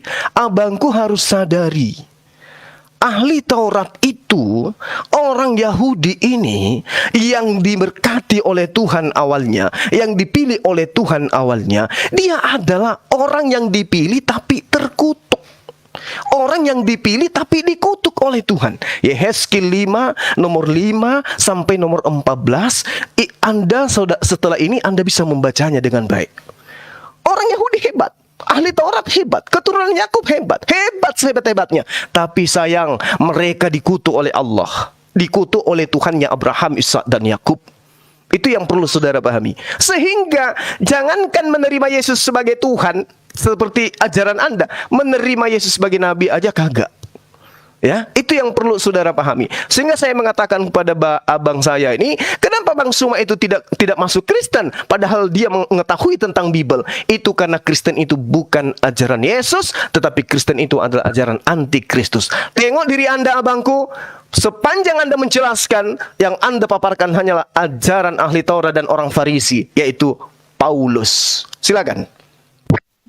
Oke, saya mengutip pernyataan-pernyataan dari Tuhan Yesus ya, yang semua berpikir bahwa apa yang dikatakan Rasul Paulus itu sepertinya keliru ya. Penjelasan yang saya bawakan tadi. Sekarang saya mengutip langsung ucapan Tuhan Yesus di Yohanes 5. Jangan kamu menyangka bahwa aku mendakwa kamu di hadapan Bapa. Jadi ayat 45 ya. Jangan kamu menyangka bahwa aku akan mendakwa kamu di hadapan Bapa. Yang mendakwa kamu adalah Musa, yaitu Musa yang kepadanya kamu menaruh pengharapan. Sebab jikalau kamu percaya kepada Musa, tentu kamu akan percaya juga kepadaku, sebab ia telah menulis tentang aku. Tetapi jikalau kamu tidak percaya apa yang ditulisnya, bagaimana kamu akan percaya apa yang aku katakan? Jadi yang Yesus katakan itu, makanya Yesus mengatakan bahwa semua yang tertulis dalam kitab Taurat Musa, kitab Nabi-Nabi dan Mazmur itu harus digenapi. Semua yang tertulis tentang dia, tentang Mesias. Nah, dalam hal ini teman-teman Muslim menolak tentang semua yang tertulis di dalam Perjanjian Lama tentang Mesias. Salah satu contohnya yang telah saya bawakan tadi, Yesaya 53. Dia, Yesus Kristus, menyerahkan dirinya sebagai korban penebus salah. Nah, ini sangat disangkal oleh ajaran Islam. Tidak ada penebus-penebus seperti itu. Jadi Islam yang menyangkal pernyataan Tuhan Yesus itu sendiri, bahwa Tuhan Yesus telah dituliskan di dalam kitab Taurat Musa, kitab Nabi-Nabi, dan kitab Mazmur. Bahkan sedetil mungkin bagaimana cara kematiannya itu digambarkan. Mereka menusuk tangan dan kakiku. Mereka membagi-bagi jubahku. Itu sedetil mungkin digenapi oleh Tuhan Yesus Kristus. 360 nubuatan digenapi secara definitif oleh Tuhan Yesus Kristus ketika dia datang ke dunia. Semua itu disangkal oleh ajaran Islam. Nah, di sini semua tiba-tiba mengaku sebagai orang yang sama seperti ajaran yang Tuhan Yesus ajarkan. Sama sekali Islam menolak semuanya itu. Kenapa bisa mengklaim sebagai sama? Yesus Kristus ketika dia memasuki Yerusalem, dia mengatakan, anak manusia akan diserahkan kepada imam-imam, kepala ahli-ahli Taurat. Mereka akan membunuh dia, mereka akan menyerahkan dia ke tangan bangsa-bangsa yang tidak mengenal Allah. Dan itu memang terjadi. Di dalam hal ini Islam sangat menyangkal hal itu, bahwa anak manusia, Yesus ketika dia berbicara tentang anak manusia, dia sedang mengklaim dirinya adalah Mesias, anak manusia itu. Yang dibicarakan di mana? Di kitab Daniel. Dia sebagai raja, rajanya ialah kerajaan Allah itu sendiri, yaitu kerajaan yang kekal, kekuasaannya kekal. Dan seluruh bangsa dan bahasa mengabdi kepadanya. Ini disangkal oleh Islam. Yesus Kristus Al-Masih hanya untuk orang Israel. Di situ dikatakan oleh Daniel, segala bangsa, suku bangsa dan bahasa mengabdi kepadanya. Kerajaannya kekal, kuasanya kekal yang tidak akan berkesudahan, yaitu kerajaan Allah itu sendiri. Semua itu disangkal oleh ajaran Islam. Sekarang makanya saya tantang, di mana di dalam Perjanjian Baru saya katakan tadi bahwa 8.000-an ayat di dalam Perjanjian Baru rujukannya itu ke Perjanjian Lama, kitab Nabi-Nabi, kitab Musa, kitab Nabi-Nabi, kitab Mazmur, ada 39 kitab di sana. Makanya saya tantang, di mana satu kitab di ajaran Perjanjian Lama itu yang bisa nyambung dengan ajaran Muhammad? Tidak ada, semuanya bertentangan kalau kita temukan. Nah, di sini sangat berbeda sekali dengan klaim-klaim dari Bang Sumaya bahwa Yesus Kristus itu orang Kristen, anti-Kristus, katanya tidak mengikuti Yesus, justru Islam mengikuti Yesus. Tidak mungkin, karena Yesus memanggil Allahnya, yang di mana dia datang dari surga itu, dia memanggil itu, sumbernya itu dia panggil apa? Bapa. Di mana ajaran Islam sangat menyangkal Allah adalah Bapa. Dan Yesus Kristus ketika dia mengaku anak, Muslim sangat menyangkal bahwa Yesus Kristus itu adalah anak. Nah, di mana Tuhan sendiri sudah mengatakan bahwa segala malaikat, segala Allah harus sujud menyembah kepada anaknya ini. Nah, apakah ajaran Islam diajarkan untuk sujud menyembah kepada Sang Mesias ini? Di dalam Yohanes, jangan dulu ke Yohanes ya, kita ke Ibrani ya. Ibrani berbicara tentang siapa Mesias ya. Di dalam Perjanjian Lama siapa Mesias itu? Judul perikopnya, anak Allah lebih tinggi daripada malaikat-malaikat. Di sini dikatakan di sini dikatakan begini ya. Kepada siapakah di antara malaikat-malaikat itu pernah ia berkata, anakku engkau telah kuperanakan pada hari ini. Aku akan menjadi bapaknya dan ia akan menjadi anakku. Di sini mengutip dari mana? 2 Samuel 7:14, 1 Tawarik 17:13, Mazmur 2 ayat 7. Mazmur 2 ayat 7 ya. Jadi sudah disampaikan jauh-jauh hari tentang siapa Mesias ini yang sebenarnya. Dan dikatakan di ayat selanjutnya di ayat 6, dan ketika ia membawa pula anaknya yang sulung ke dalam dunia, anaknya yang tunggal itu ya, ia berkata, semua malaikat Allah harus sujud menyembah kepadanya. Malaikat Allah harus sujud menyembah kepadanya. Malaikat ini juga disebut Elohim, Elohim kan Allah. Nah, itu dikatakan di mana? Mazmur 97 ayat 1. Semua orang yang beribadah kepada patung akan mendapat malu. Orang-orang yang memegahkan diri karena berhala-berhala. Segala Allah harus sujud menyembah kepadanya. Segala. Di mana dalam Islam diajarkan bahwa segala malaikat Allah semuanya harus sujud kepada Sang Mesias, anaknya ini. Tidak ada. Jadi baik ajaran perjanjian lama maupun perjanjian baru itu selaras, konsisten, berkesinambungan. Semua menuju kepada satu sosok, yaitu Yesus Kristus itu sendiri. Di sini dikatakan juga ya, di ayat yang ke-8. Tetapi tentang anak, iya, Tuhan ini ya berkata. Tetapi tentang anak, ia berkata, tahtamu ya Allah. Jadi Bapa menyebut anak ini Allah. Untuk seterusnya dan untuk selamanya. Dan tongkat kerajaanmu ialah tongkat kebenaran. Itu dikatakan di mana? Mazmur 45 ayat 7-8. Tahtamu kepunyaan Allah. Jadi tahtamu kepunyaan Allah. Mu ini siapa? Mesias. Nah, di sini dikatakan bahwa tetap untuk seterusnya dan selamanya, dan tongkat kerajaanmu adalah tongkat kebenaran. Engkau mencintai keadilan dan membenci kefasikan. Sebab itu Allah. Jadi Sang Mesias ini disebut Allah. Sebab itu Allah. Tuhan sendiri menyebut Sang Mesias Allah. Sebab itu Allah. Allahmu telah mengurapi engkau dengan minyak sebagai tanda kesukaan melebihi teman-teman sekutumu. Jadi Tuhan sendiri yang mengurapi Mesias itu kapan terjadinya itu? Itu di pembaptisan Tuhan Yesus.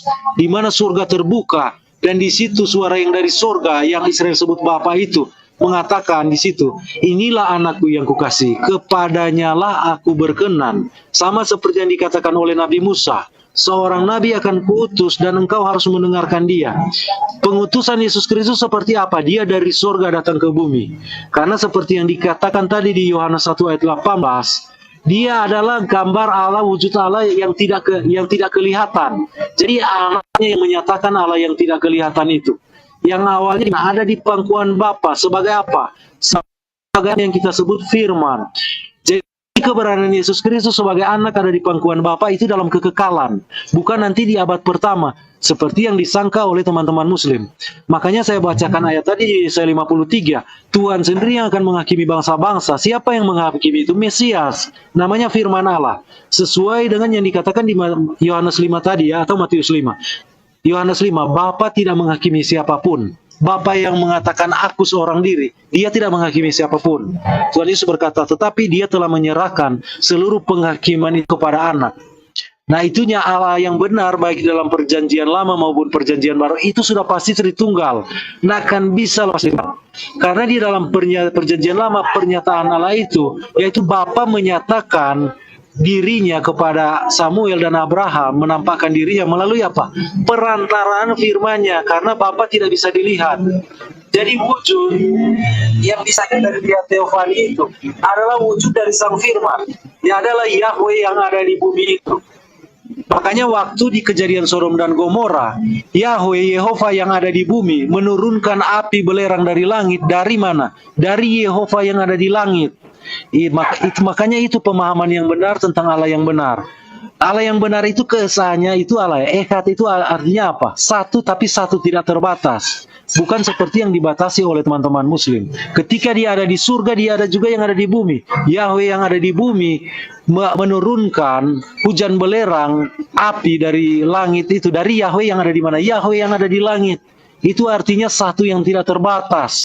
Dia yang tidak kelihatan menyatakan dirinya melalui siapa? Anak tunggal Allah, Yohanes 1 ayat 18. Dan segala Allah sudah dikatakan di dalam kitab Mazmur, kitab Samuel, kitab Tawarik, segala Allah, segala malaikat harus sujud menyembah kepadanya. Ini semua disangkal oleh ajaran Islam, bahwa ajaran Islam sangat anti untuk menyembah Sang Mesias. Padahal jauh-jauh hari sebelumnya sudah dikatakan bahwa memang semua harus menyembah Mesias. Makanya Petrus ketika berkhotbah, Petrus mengatakan, Yesus yang kamu telah salibkan itu, Allah telah membuat Yesus yang kamu salibkan itu menjadi penguasa Tuhan. Ya, penguasa dan Kristus, yaitu Tuhan itu yang diurapi, penguasa itu dan Kristus yang adalah ilahi itu sendiri. Nah, ini yang terus ditantang oleh ajaran Islam, di mana di sini Suma datang seolah-olah berpikir bahwa Islam mengikuti ajaran Yesus. Itu sangat keliru sekali. Seluruh ajaran Islam itu bertentangan dengan seluruh ajaran Alkitab. Makanya saya menentang semua orang-orang Muslim. Saya melakukan satu tantangan kepada orang-orang Muslim. Sebutkan satu nabi atau satu rasul di mana kitabnya dari 39 kitab perjanjian lama dan 27 kitab perjanjian baru tidak bertentangan dengan ajaran Muhammad yang bisa konsisten, selaras, berkesinambungan dengan ajaran Muhammad. Tidak ada. Nah, di sini muncul pertanyaan, Muhammad diutus siapa? Kalau semua ajaran para nabi dan para rasul tidak ada yang sesuai dengan ajaran Muhammad, malah semua bertentangan dengan ajaran Muhammad. Jadi di situ Musa, di situ Zuma, dia mengklaim bahwa Kristen tidak mengikuti ajaran Yesus, sementara Yesus justru meneguhkan semua ajaran di perjanjian lama dan perjanjian baru. Justru kita temukan Islam yang bertentangan dengan ajaran Tuhan Yesus. Nah, Musa menyentil tadi tentang utusan di Yohanes 5, Yohanes 17 ayat 3. Inilah hidup yang kekal itu. Ini terakhir ya, sabar ya teman-teman. Yang terakhir ini. Inilah hidup yang kekal itu, yaitu bahwa mereka mengenal Engkau. Engkau di sini siapa? Cuma harus merujuk ke kalimat pertamanya. Karena ayat ini utuh nanti dibagi-bagi oleh manusia, oleh yang menyusun ini, supaya ketika membicarakan tentang kalimat bisa merujuk kalimat yang mana. Oh, di nomor begini, di ayat begini. Tidak ada Tuhan menurunkan ayat per ayat seperti dalam Al-Quran. Tidak ada ayat per ayat yang diturunkan. Itu tulisan utuh dan dibagi pasal-pasal dan dibagi ayat-ayat supaya mudah untuk dipelajari. Nah, di situ kalau kita membaca ayat ini, inilah hidup yang kekal itu. Hidup yang kekal itu adalah Mesias itu sendiri. Tuhan Yesus mengatakan, akulah roti hidup yang turun dari surga itu. Artinya roti hidup apa? Supaya kita hidup. Kalau kita tidak makan roti itu, kita artinya mati kematian kekal. Yesus Kristus adalah mana itu sendiri yang memberi hidup kepada manusia. Itu pernyataan dari Tuhan Yesus sendiri. Kalau kita tidak menerima tubuhnya sebagai makanan untuk kehidupan rohani kita, kita pasti akan binasa kekal.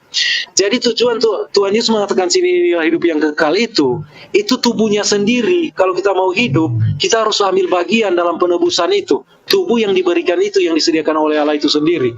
Karena Allah tidak berkenan kepada darah hewan itu sebenarnya. Tetapi wujudnya yang Allah berkenan ialah persembahan tubuh Yesus Kristus itu. Di mana Allah sendiri yang menyediakan. Korban Abraham dan Ishak itu, ketika Tuhan memerintahkan Abraham memerintahkan Ishak itu tipologi dari Yesus Kristus. Bapa memberikan anaknya sebagai korban untuk apa? Penebus salah yang dikatakan di dalam Yesaya 53 tadi. Itu tidak pernah diajarkan dalam Islam. Jadi sangat keliru sekali kalau Suma mengambil Yohanes 17 untuk membenarkan ajaran Islam tentang kehidupan kekal itu. Mereka mengenal Bapa satu-satunya Allah yang benar. Jadi Islam sangat anti dengan kata Bapa di ayat pertama ini. Di ayat pertama ketika awal dari ucapan Yesus, Bapa, telah tiba saatnya permuliakan anakmu. Jadi Yesus menyebut anakmu. Islam sangat anti dengan Yesus adalah kata anak-anak Allah. Yesus sendiri dari ucapan mulut Yesus sendiri menyebut sumbernya itu sebagai Bapa dan dia anaknya. Bapa, telah tiba saatnya permuliakan anakmu supaya anakmu mempermuliakan engkau. Nah, kita baca tentang kehidupan kekal itu apa? Yang akan diberikan oleh Tuhan Yesus di ayat 2. Sama seperti engkau telah memberikan kepadanya kuasa atas segala yang hidup, demikian pula ia ini dia sendiri, Yesus Kristus anaknya, akan memberikan hidup kekal. Ini yang dimaksud hidup kekal di ayat ketiga. Ia, Yesus Kristus, akan memberikan hidup kekal kepada semua orang yang telah engkau berikan kepadanya. Jadi tidak ada bisa dapat di ajaran lain seseorang yang bisa memberikan hidup kekal itu sama seperti Bapa memberikan hidup kekal, hanya melalui Yesus Kristus. Mungkin itu Bang Suma, mungkin sesi yang terakhir ini closing statement ya, karena saya ada kesibukan ini yang harus diselesaikan. Ya, silakan Bang Suma closing statementnya. Saya kan sudah bilang tadi saya cuma sebentar ya. Oke, Bang Suma, silakan. Baik. Oke, makasih Bang. Jadi kita saling menghargai ya. Saya hargai iman saudara. Dan ini penjabaran saya adalah penjabaran saya sebagai seorang Muslim. Orang Kristen tidak perlu percaya, tapi orang Islam ya kudu percaya. Karena dasar pijakan saya kemudian untuk menguraikan apa yang saya jelaskan berdasar terhadap Bible dan juga berdasar terhadap Al-Quran Karim itu sendiri.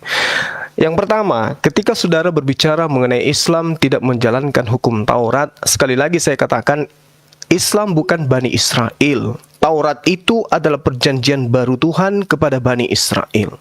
Tapi terkait dengan perintah-perintah, syariat, akidah, tauhid di dalam Islam itu jelas sama. Tiada Tuhan selain pencipta langit dan bumi. Al-Quran surah Al-Asr ayat 23. Jangan menyembah berhala. Al-Baqarah ayat 22. Jangan mempersekutukan Tuhan. Jangan menyembah ilah lain. An-Nisa ayat 16. Kemudian kuduskanlah hari Sabat. Itu juga ada di Jum'ah ayat 9. Hormati orang tuamu. Al-Isra ayat 23. Jangan membunuh. An-Nisa 93. Jangan berzina. An-Nur ayat 3. Kemudian jangan mencuri. Al-Maidah ayat 38. Jangan bersaksi dusta. An-Nahl ayat 91.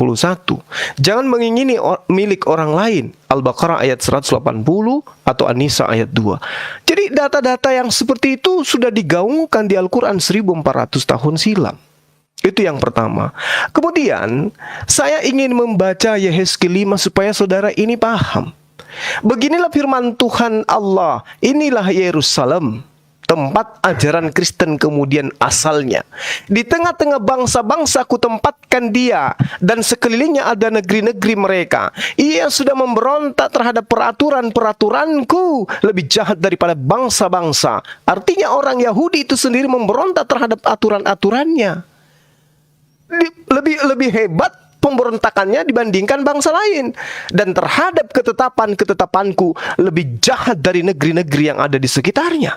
Jadi orang Yahudi, mohon maaf, yang mendirikan agama Anda adalah orang yang jahat, yang telah memberontak terhadap aturan-aturan Tuhan, yang adalah orang jahat yang telah melanggar ketetapan-ketetapan Tuhan, karena mereka menolak peraturan dan karena dia menolak peraturanku dan kulakukan mereka dan kelakuan mereka itu tidak selaras dengan ketetapanku. Sebab itu beginilah firman Tuhan, oleh karena engkau lebih jahat daripada bangsa-bangsa yang ada di sekitarmu, dan kelakuanmu tidak selaras dengan ketetapan-ketetapanku, dan engkau tidak melakukan peraturanku, bahkan engkau melakukan peraturan-peraturan bangsa-bangsa di sekitarmu, di antaranya tidak bersunat. Sebab itu beginilah firman Tuhan, lihat, aku sendiri akan menjadi lawanmu.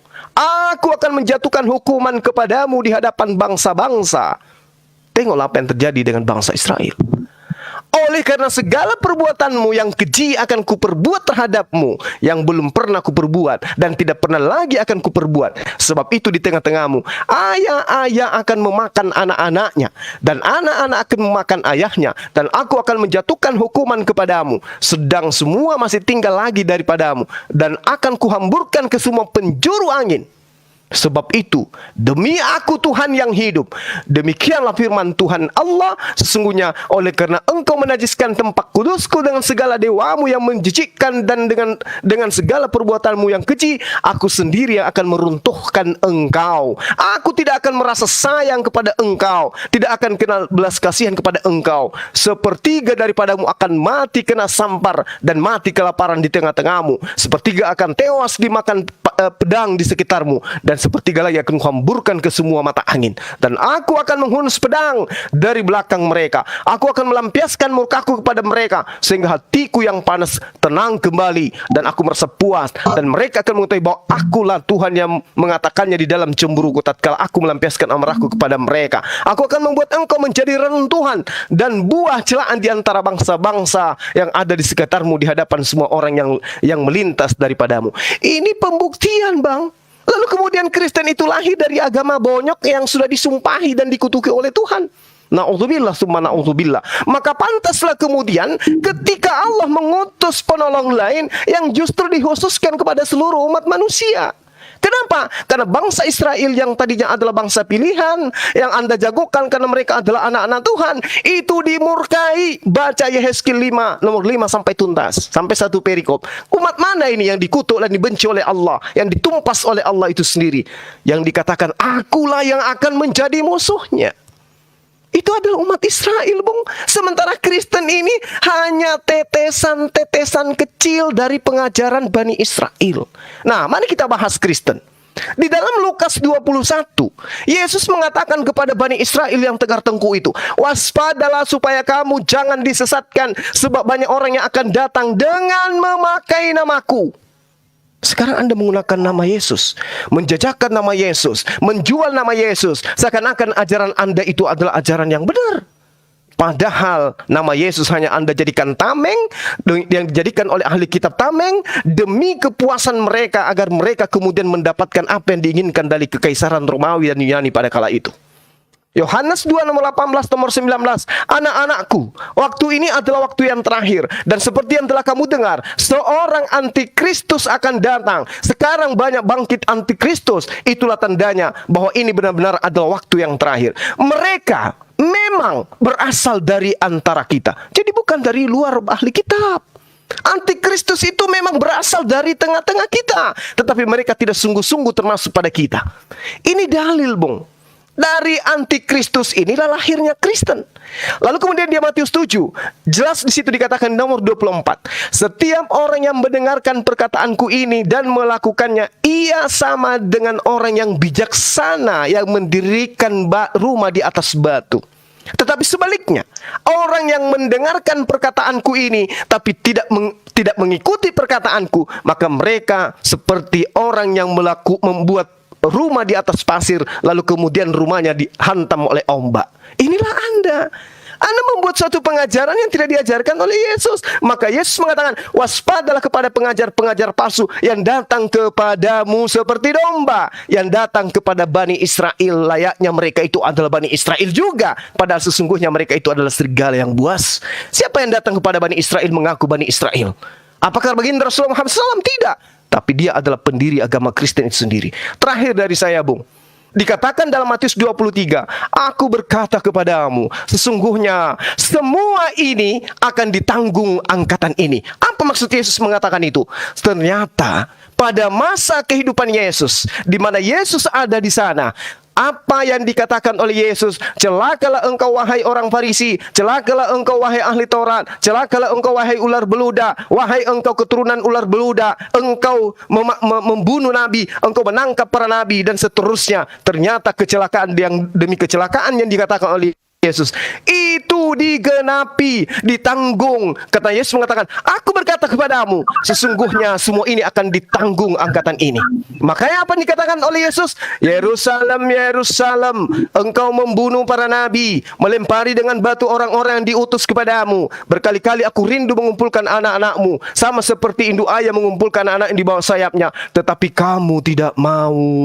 Lihatlah, rumahmu ini akan ditinggalkan dan menjadi sunyi. Dan aku berkata kepadamu, mulai sekarang kamu tidak akan melihat aku lagi, hingga kamu berkata, diberkatilah dia yang datang dalam nama Tuhan. Siapa dia yang diberkati yang datang dalam nama Tuhan? Allahumma salli ala Muhammad wa ala alihi Muhammad kama sallaita ala Ibrahim. Yerusalem menjadi sunyi, menjadi puing-puing peninggalan para serigala. Lalu kemudian bait suci Allah itu kemudian dimuliakan oleh dia yang diberkati siang dan malam. Siapa dia yang diberkati siang dan malam? Baginda Rasulullah Muhammad sallallahu alaihi wasallam. Mengapa Bang Suma tidak mau menjadi Kristen? 30 detik.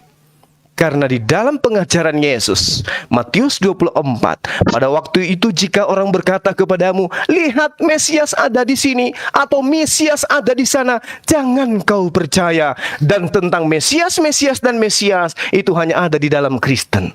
Jangan kau percaya. Maka saya tidak percaya kepada Kristen. Karena pesan Yesus, jika ada orang berkata ada Mesias di sini, jangan ada Mesias di sana. Kata Yesus, jangan kau percaya. Rasulullah Muhammad SAW tidak pernah mengatakan, wahai manusia, sesungguhnya aku bertemu dengan Mesias. Siapakah engkau Tuhan? Akulah Yesus yang kau aniaya.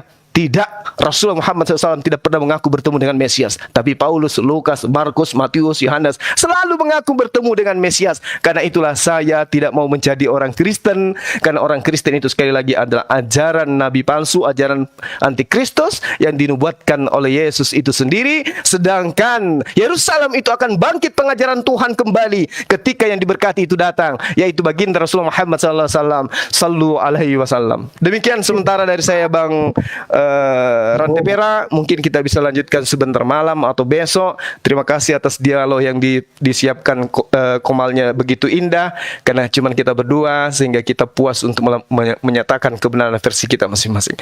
Mohon maaf ketika ada kata-kata yang kurang berkenan. Cuma jangan keluar dulu, saya Ya, mau closing ya, ya. statement. Saya Siap. belum closing statement untuk Siap. menanggapi pernyataan Kepada kamu. teman-teman, baik. Kepada teman-teman yang ada di Taiping, Komal, dan juga di YouTube, terima kasih Anda luar biasa telah menemani dialog kami. Semoga Allah memberkati antum semua, memberikan kesehatan dunia akhirat, memudahkan urusan kalian, dan yang paling terpenting, antum semua istiqamah di dalam jalan yang dibenarkan oleh Allah Subhanahu wa taala melalui sosok nabi yang diberkati atasnya. Salam tauhid, Allahu Akbar. Assalamualaikum warahmatullahi wabarakatuh. Silakan abang saya, Rantai Perak. Iya. Sebenarnya saya nggak mau masuk ke topik antikristus ya, tetapi karena Suma tadi menarik untuk masuk kepada topik antikristus. Antikristus itu sebenarnya siapa? Antikristus itu dia yang menyangkal baik bapak maupun anak. Siapa yang menyangkal baik anak maupun bapak ini? Itu adalah Islam. Jadi Muhammad itu sebenarnya sendiri adalah antikristus itu sendiri, Muhammad. Dan memang pemusnahan-pemusnahan Tuhan, penyangkalan-penyangkalan terhadap Tuhan, kumpulan-kumpulan orang yang melawan Tuhan, itu terjadi selalu di Babel ya. Babel itu Irak. Nah, Islam itu berkembang di Irak. Penulis hadis siapa itu? Bukhari itu ya, kalau saya tidak salah. Itu dari Irak itu. Dan Abu Bakar al-Baghdadi pernah mengaku bahwa dia keturunan Muhammad. Dan dia adalah khalifah terakhir. Ini sangat cocok. Pola Babel, sekarang saya tunjukkan teman-teman pola Babel ya. Babel ini kan antikristus itu kan Babel. Supaya teman-teman tahu. Karena Suma sudah masuk ke topik itu. Jadi saya saya masuk saja ya. Supaya teman-teman tahu ya. Kita lihat pola Babel itu seperti apa sebenarnya ya. Babel itu kan antikristus. Sumber selalu di mana melawan Allah dan pemusnahan Allah itu terjadi ya. Jadi pola Babel ini awal mulanya di mana ya? Dia di Erek. Erek adalah Irak ya, Irak sekarang ya. Nah, Nephilim, bangsa-bangsa orang-orang raksasa itu yang dimusnahkan oleh Tuhan di zaman air bah itu Nephilim itu di mana kejadian itu? Nuh itu di mana? Irak, pusatnya Irak. Abad ke-21 itu abad ke-35 sebelum Masehi ya. Berapa 5.500 tahun yang lalu ya. 500 tahun dari Adam itu. Nah, abad ke-21 sebelum Masehi itu di Babel kuno ya, Irak. Tentang apa? Nimrod, Menara Babel. Nah, Nimrod Menara Babel ini dia melawan perintah Tuhan. Dia mau kuasa manusia itu untuk bersatu mereka. Di situ Tuhan mengatakan, apa saja mereka lakukan berhasil. Nah, mereka satu bahasa. Dan Tuhan membuat bahasa itu menjadi kacau di situ. Sehingga kita sekarang punya ribuan bahasa. Mungkin ratusan ribu bahasa sekarang. Ajaran siapa yang coba menyatukan kembali bahasa-bahasa ini? Islam. Islam mau menyatukan bangsa-bangsa ini, Pak. Bangsa-bangsa segala bangsa dan bahasa ini mau menyatukan di dalam ajaran bahasa Arab. Bahkan orang-orang yang tidak ada sama sekali hubungannya dengan Arab, ke Arab-Araban semua.